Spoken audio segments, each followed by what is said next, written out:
Greetings. I'm Pastor Eric Smith, and this is Wakening Grace.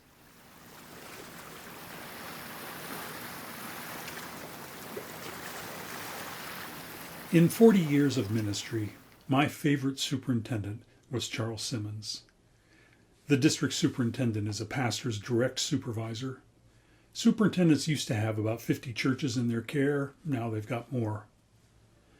When I was just getting started as a student pastor at the First United Methodist Church of Lake Elsinore nearly 40 years ago, Charles was my superintendent. Every superintendent, like every pastor, interprets how he or she will do their job. Most of the time, pastors don't see superintendents unless there's a problem. In fact, it's usually a good idea not to see a superintendent. Charles was different. He came to see what I was doing. He came to listen to me talk about the ministry of the church I was serving and how it was all going. What a gift to a young minister. What he did in particular that won me over for life was a simple and wonderful thing.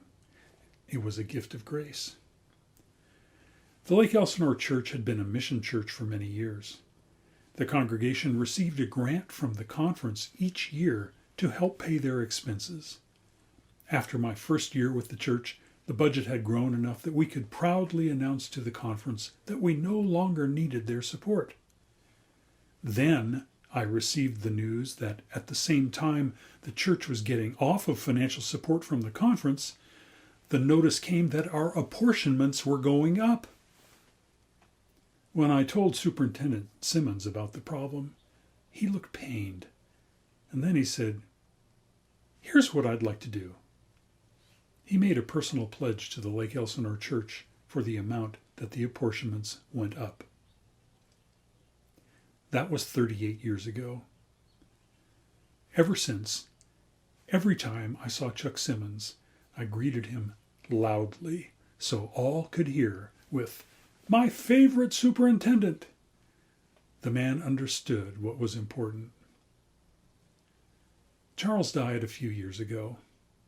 He lives in my heart, as I'm sure he lives in many people's hearts.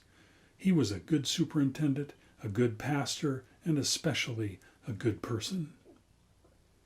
It seems to me that the way of grace involves acting in a supportive manner, as Charles did, even when it's not the issue at hand.